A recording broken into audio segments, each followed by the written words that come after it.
안녕하세요. 안녕하세요. 희진이가 가운데 있어야 돼. 맞지. 좀 안정감이 생기죠? 네. 저도 이 자리가 참 좋습니다. 사실 저도요. 본인의 안정감을 위해 지금 너무 나를 여기 좋아요. 앉혔다고 지금. 일단 저희가 이제 지난 시간을 끝으로 모든 챕터가 끝났고요. 드디어, 드디어. 드디어. 약속의 땅. 다 끝났습니다. 네. 그래서 오늘은 우리가 했던 내용들을 한번 쭉 간단하게 훑어보는 여러분들의 기억을 다시 시켜주는 그런 시간을 가져보고자 할 거예요. 끝나면 방학이다. 다 같이 달려왔던 거 맞죠? 12가 저희끼리만 달린 거 아니었을 거라 믿어요. 제발요. 아니면 이 영상이라도 보면서 12 와요 같이. 제발요. 그러면 첫 챕터도 볼까요? 아, 그럴까요? 첫 탄은 또 제가 벌써 시작을 끊었죠. 네. 또 순서가 이렇게 되네요. 이렇게. 그러네. 그러네요. 이렇게. 깔끔하네요. 네. 제자리 찾아가. 자, 첫 번째 관은 이제 약속의 땅 정탐하는 이제 믿음을 잃으면이라는 주제고요. 12 정탐꾼의 이야기입니다. 그래서 간단하게 요약을 하자면 12 정탐꾼을 뽑아요. 그리고 이제 뽑아서 보내죠. 가나안 땅으로 이제 보내고 정탐을 마치고 온 12명의 사람들의 보고를 듣고 맞다. 이제 10명과 2명의 보고가 달랐다는 거. 달라졌었죠. 네. 그리고 그 정탐의 소식을 듣고 이스라엘 사람들이 절망에 빠지죠. 왜냐? 10명의 사람들의 얘기를 주로 들었기 때문에.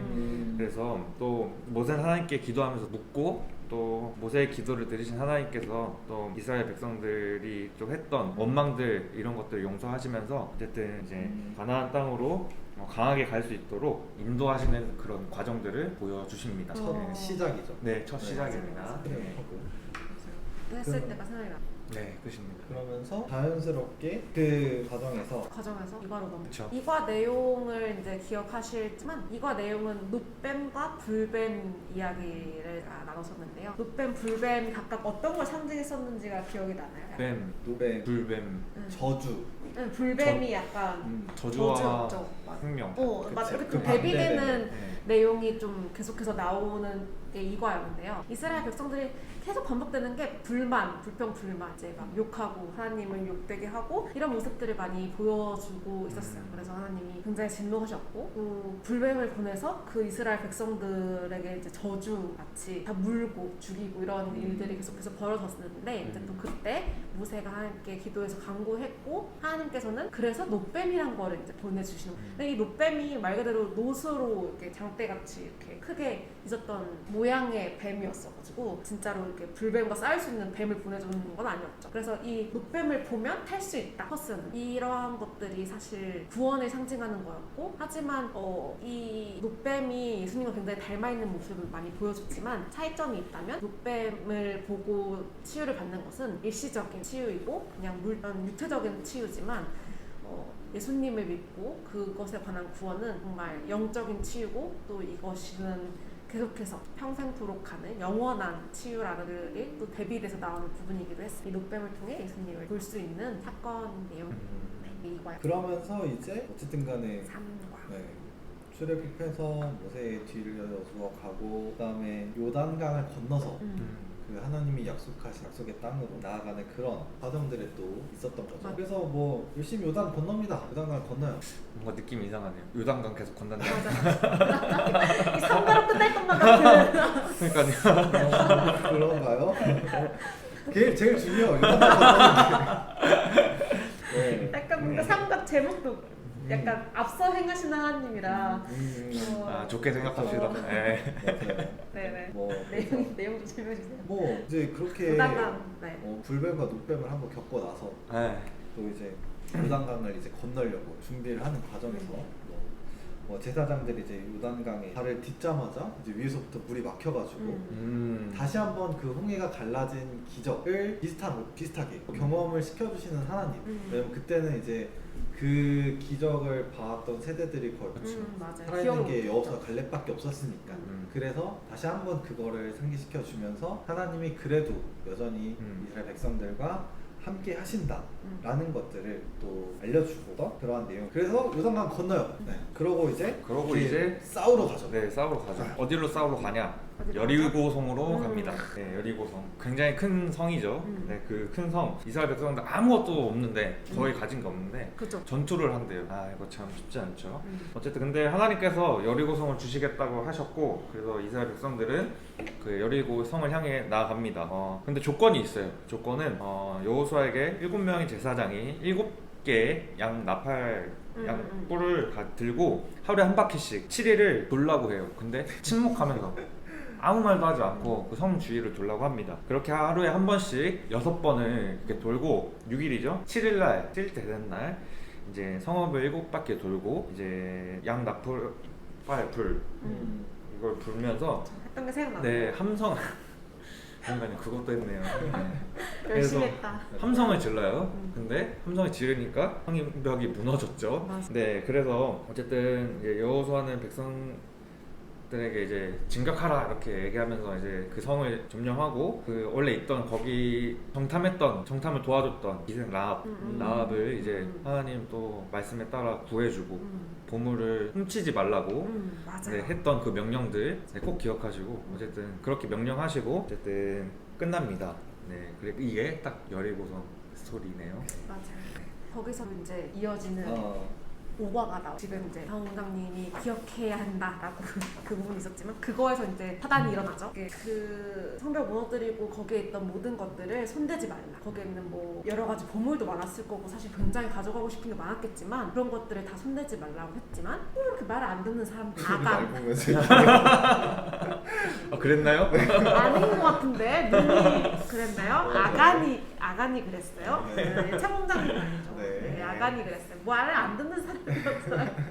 그 아간이 손을 댔어요. 그러고 집 앞에 묻고 그거를 이제 계속 모른 척 하고 있었죠. 근데 또 그런 와중에 또 다음 전투를 준비를 하면서 이제 이스라엘 백성들이 있었는데 사실 말했던 것처럼 여리고성을 한번 함락을 했었기 때문에 다음의 전투는 너무 쉽게 생각을 하면서 자기 힘으로 다 이기냐 이렇게 생각을 하고 있었는데 그거를 이제 막 전투에 나갔더니 결과는 졌죠. 완전 이렇게 졌는데 그러고 이제 근데 뭔가 여호수아가 느끼기에 너무 이상한 거지 이 상황이.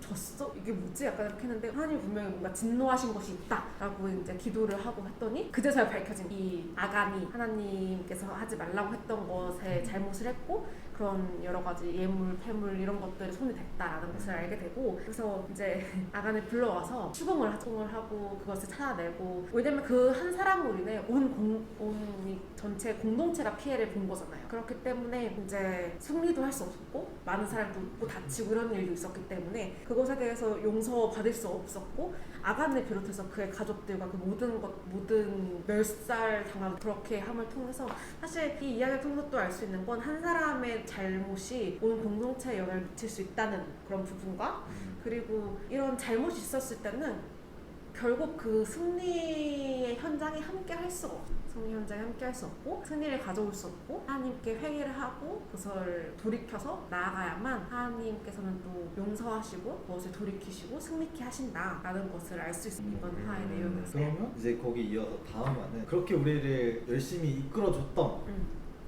영적인 지도자 또 리더 여호수아가 이제 죽음을 앞두고 이렇게 행했던 것들인데 이 이스라엘 백성들이 너무 내가 봤을 땐 너무 불짓덩어리야. 너무 그냥 하지 말라는 건 다 해. 다해. 이제는 어디에 손을 대냐? 우상에 손을 대기 그날이 왔어. 갈 때까지 하거든요. 그래서 그렇게 또 이제 그렇게 우리가 하나님께서 홍해의 기적, 또 요단강의 기적, 또 여리고성의 기적 그 많은 기적들을 보여주심에도 불구하고 어떻게 그 다른 신을 생각을 할 수가 있는지 또 이제 다른 우상들에게 손을 대기 시작을 하면서 이제 마지막을 죽음을 앞두고 있던 여호수아 백성들에게 얘기를 또 전하는 모습이다. 온전함과 진실함으로 하나님을 섬기고 우상에 손대지 말라고 하면서 여호수아의 마지막에 유언을 비쳤던 챕터가 여기였고요. 그 다음에는 네, 그리고 바로 그 죄 결과들 이제 그 죄의 사이클 이제 바로 사사기에 들어갑니다. 이제 들어갑니다. 네, 말씀해 주신 것처럼 무상 숭배에 손을 대죠. 그리고 몰락의 길을 더 걷습니다. 맞아요. 네. 사사기의 사이클을 보면은 먼저 백성들이 우상 숭배를 저질러요. 그리고 또 죄를 짓고 또 하나님께서 이방 압제자들에게 이스라엘 백성들을 넘기세요. 이스라엘 백성들이 살려주세요 하면서 또 하나님을 다시 찾고 또 다시 죄를 짓고 우상 숭배로 이런 사이클, 이게 바로 사사기의 사이클이에요. 그래서 어쨌든 사사들이 죽으면 백성들이 다시 그 악의 순환대로, 그러니까 죄를 계속 짓고 또 오히려 죄를 갈수록 더 심하게 짓는 이 시대가 바로 사사기의 시대입니다. 그래서 그런 안타까운 사사기이지만 그럼에도 불구하고 여러 사사들의 이야기가 나오는데 맞아요. 그 사사들이 바로 제가 처음 설명했었던 드보라라는 사에 대한 이야기. 반응을 항상 반응해. 그 이름에 반응해. 선생님에 비해서 드보라가 나올 때는 항상 좋습니다. 네. 왜 이렇게 좋아하시는지 모르겠지만, 네, 이제 그 순간에 또 하나님께서는 여러 사람들이 세우셨던 만큼 드보라라는 사사도 세우셨는데, 사실 성경 속 인물 중에 여성이 등장하는 게 많진 않아요. 그럼에도 불구하고 그 유일한 또 여성 사사였던 드보라에 대한 이야기였는데, 이 당시에 또 바락 장관이라고 이렇게 싸움을 준비하는 상황에 바락 장군이 있었는데, 근데 이 바락 장군이 굉장히 두려움이 많았어. 불안하고 질 것. 그래가지고 드보라한테 같이 가. 같이 가. 나 좀 무서우니까 같이 가. 약간 좀 이렇게 너무 귀엽게 표현했지만, 드보라와 함께 한다면 하나님이 우리와 함께 하실 것이다 라는 그런 생각을 가졌어요. 그러니까 왜냐면 자기 혼자로는 믿음이 부족한 것 같고 질 것 같고 이런 생각 때문에 드보라한테 더 얘기를 했던. 그래서 이제 사실 장관이었던 바락에게는 뭔가 용기와 용감함 그런 것들이 있어야 되는데, 그런 게 좀 어떻게 보면 부족했던, 믿음이 부족했던 모습이 바락 장군에게 있었고, 드보라에게는 사실 그 당시에 여성의 위치 이런 것들을 생각했을 때 굉장히 사람들의 부족함들이 한 가지 이상씩 있는 사람들의 조합이었어요. 어떻게 보면. 그럼에도 불구하고 하나님께서는 하나님의 세우신 이들을 통하여서 부족함이 있음에도 사용하시고 그것을 또 승리하게 하시고, 이런 모습들을 드보라를 통해서 보여주셨고, 드보라는 대신 말했던 것처럼 엄청 지혜 있는 여인이었어요. 그래서 굉장히 지혜를 갖고 있었기 때문에 그 모든 것을 또 감당할 수 있는 지혜가 있어요. 근데 사실 여기서 이 이야기가 마무리되는 것이, 승리를 할 때 드보라의 이름이 올라가느냐 아니면 바락 장군의 이름이 올라가, 누가 올랐죠? 야예. 되게 야예. 그때 한 줄평이 생각이 났는데요. 야이라는 아낙네가 있었어. 강하죠. 아낙네가 그 상대편이 이렇게 자기의 집에 몰래 숨어들었을 때 결심을 딱 하고 말뚝을 잘 때, 술 먹여가지고 잘 때 이렇게 막 관자놀이에 말뚝을 빡. 박아버렸어요. 맞아요. 그렇게 함을 통해서 하나님께서는 정말 그 누구든 사용하시고 또 승리케 하시고, 그걸 통해서 찬양받으시고 하나님의 이름을 높이신다. 어떠한 중요한 인물의 이름을 높이시는 것이 아니라 또 어떤 사람이든 그 사람을 통해서 영광 받으시고 찬양 받으시는 분이다 라는 것도 이 이야기 통해서 알 수 있었어요. 그래서 다시 이스라엘 백성들로 돌아와서 하나님께서 7년 동안 원수의 손에 이스라엘을 넘겨주십니다. 바로 미디안. 저 백성들은 산속으로 피해서 이제 동굴에 살고 어떻게든 연명을 해요. 근데 이제 그렇게 힘들어하니까 이스라엘 백성들이 어떻게 해요? 또 찡찡댔죠. 그쵸. 하나님한테 살려달라, 도와달라. 그래서 선택된 사람이 바로 기드온입니다. 출신도 굉장히 보잘것없고 사람도 되게 연약하고 소심하고 이제 의심이 많은 친구인데, 하나님께서 이 기드온을 사용하셔서 굉장히 많은 놀라운 승리들을 경험하게 해주시죠. 또 밤에 이제 횃불과 항아리를 가가지고 에워싼 다음에 적진에서 적군들이 서로 막 이제 치고받게 혼란을 줘가지고 승리를 하고, 근데 또 그런 과정이 있어서 기도는 계속 이제 의심을 해서 하나님께 하나님 증거를 보여달라, 부르면 응답해달라 계속을 하는데, 그래도 우리 하나님은 응답해주시고 보여주러. 그래서 또 이제 그런 기도니 그런 승리를 하나님을 통해서 나타나게 했고, 그 다음으로 넘어가면은 이제 두근두근 기드온과 또 그 다음으로 삼손에 대한 이야기인데, 삼손, 기드온과 다르게 맞아요. 기드온은 약간 이런 말 하면 되나? 쫄보였으면 삼손은 되게 강한, 진짜 강한 남자, 상남자 느낌이 강했죠. 그쵸. 네, 그래서 부족함이 또 있었지만. 네, 대비되는 모습들이 많았고 삼손은 우선은 여자를 좋아했고 그리고 뭐 치고받고 싸우는 거 좋아하고 그리고 어리석고 부모에게 불순종까지 한 다 갖췄네. 네. 그러니까 삼손이 그 나시린이라고 하나님을 순수하게 섬기기로 결단한 그런 사람들인데 그런 하나님께 그렇게 드리지만 결국 그렇게 살진 않았죠. 네.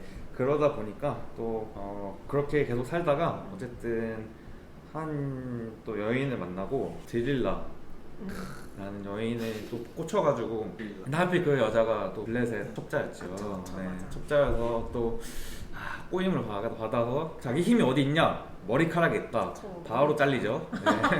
네. 눈까지 뽑혀요. 이제 그러다가 또 자기가 위기에 맞고 또 약간 복수하고 또 그런 마음에 또 하나님께 기도하고 또 하나님이 또 그 기도에 이제 응답하시고 또 이게 강하게 또 블레셋 사람들을 물리치고 복수하고 같이 이제 죽음을 맞이하죠. 네, 어쨌든 네, 그런 것들 보면서 또 또 그렇게 결국 사사인지 아닌지 모르겠지만 또 결국 사용해 주시고 네, 사용해 주시고 또 하나님께서 응답하시는 기회 주시고. 그런 기회를 주시고 함께 하시는 또 하나님을 볼 수 있는 대목입니다. 진짜 보면서 이게 어떤 위치에 있던 사람이든 다 사람이다. 다 완전하지 않구나라는 생각을 좀 많이 하게 했던 그렇죠. 과였던 것 같아요. 맞아요. 네, 부족한 게 좀 많이 보여져서 저는 이제 좀 약간 제 쪽으로 넘어가서는 그 사랑이 넘치는 이야기 갑자기 너무 계속 전쟁과 이런 걸로 좀 혼란스러웠던 저의 마음을 이 사랑의 내용 잠시 차분하게 이렇게 만들 수 있는 로맨스로 시간이었는데 세 사람이 중요한 세 사람이 나옵니다. 제목도 이 과의 제목도 하나님의 사랑과 이들을 통해서 하나님의 사랑을 또 느낄 수 있는 과였는데 세 사람 룻과 보아스와 나오미가 나옵니다. 이 나오미와 룻은 이제 무슨 집안이라고 시어머니와 며느리였어요. 그래서 이제 그 남편이 죽고 말하자면 나오미의 아들이 죽은 거죠. 근데 나오미는 남편도 죽었고 아들도 죽었고 다 이런 상황이었는데 그래서 이제 다 모두가 과부가 된 상황이라 각자의 집으로 가거라 라고 나오미가 얘기했지만 또 룻은 그럴 수 없다. 어떻게 시어머니를 혼자 남겨두고 갈 수 있냐 라고 얘기를 해서 시어머니 나오미와 룻이 함께 이제 다른 지역으로 떠나게 됩니다. 나오미의 고향집 가게 되는 셈이죠. 거기서 이제 우연히 만난 것이 나오미의 정확히는 남편 엘리멜렉의 먼 친척인 보아스의 집에 우연히 가게 되는데 보아스는 이제 그렇다고 해서 먼 친척이긴 했지만 나오미와 이제 룻을 부양할 의무는 없는 자였어요. 그럼에도 불구하고 이제 열심히 또 나오미를 섬기기 위해서 함께 하고 있고 또 그녀를 또 수발하기 위해서 열심히 이삭을 줍고 이런 모습들을 통하여서 자기가 그런 기업물의 자가 아니었지만 룻과 결혼을 하고 또 그것을 희생하고 그들을 섬기는 과정들을 볼 수 있었어요. 근데 이런 모습들을 통해서 사실 그냥 사랑 이야기지 않나 라고 생각을 할 수도 있지만 하나님의 사랑을 볼 수 있는 분은 사실 룻은 이방 여인이었기 때문에 하나님을 믿지 않는 게 어쩌면 당연한 모습이었음에도 불구하고 나오미의 하나님이 곧 나의 하나님이다 라고 또 고백하는 장면과 또 그 사실 보아스도 룻에게 하는 것이 이거는 내가 베푸는 은혜가 아니라 하나님을 열심히 믿는 너에게 하나님이 나를 통해 주는 은혜다라는 말이 있었을 정도로 정말 하나님을 열심히 믿었던 또 하나님의 사랑처럼 정말 대가 없는 희생의 모습, 섬김의 모습을 보여주었던 보아스의 모습을 통해서 하나님이 얼마나 또 이방인이든 또 상관없이 모두를 사랑하시고 그들에게는 얼마나 그것을 품어주시고 또 그것을 이렇게 베풀어 주시고 보상하고 축복해 주시는 모습을 볼 수 있는가 하는 부분을 이 이야기를 통해서 더욱더 볼 수 있는 과였습니다. 역시 또 우리 희진이가 관심 있어하는 로맨스 장르다 보니까 아주 거의 뭐 생생하게 상기를 시켜줬어요. 정리가 잘 안 된다. 아니요, 잘 됐어요. 그래서 마지막 이제 사무엘로 넘어갑니다. 하나님께 온전히 드리기를 원해서 어떤 사무엘, 그래서 제사장 집에 엘리즈벳 양아들로 입양이 됐고 밤중에 음성을 듣고 하나님의 음성이었고 나아갔던 사무엘. 그래서 결국에는 이제 그 이후에 시대로까지 가는 좀 발판 또 계기일 수도 있는데 그 이유는 굉장히 또 재밌어요. 우리가 여기서 봤던 거는 항상 하나님을 우리가 찾기만 했지 하나님이 우리를 언제 생각하시고 또 얼마나 찾으시고 할까 다시 한번 생각해보는 그런 시간을 가졌었죠. 불과 한 10분 정도 같아요. 네. 그렇죠. 이게 생생하지? 너무 생생해. 네, 너무 생생해. 맞아. 뭔가 한 주평 해야 될 것 같아요.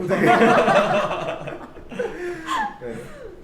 이렇게 정말. 우리가 쭉 네. 하나의 1대 또 연대기를 한번 봤고요. 말 그대로 약속의 땅을 향해 나아가는 이스라엘 백성들의 모습들, 그 과정들을 이 책 한 권에 다 담겨 있어요. 저희가 최대한 좀 재밌게 또 열심히 상세하게 알기 쉽게 설명을 해드린다고 했지만 결국에 중요한 거는 이 영상을 보고서 또는 안 보고서라도 우리 성경을 찾아보고 또 말씀 찾아보고 묵상하는 그런 저희의 자세가, 그런 마음가짐이 중요한 것 같아요.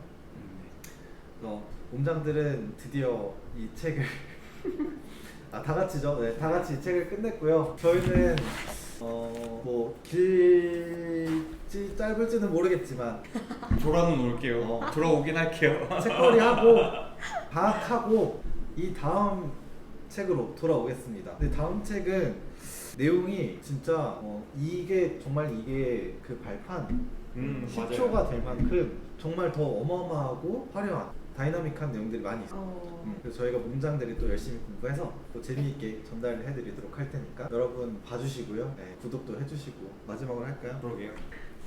구독! 좋아요. 알람 설정까지 감사합니다. 감사합니다.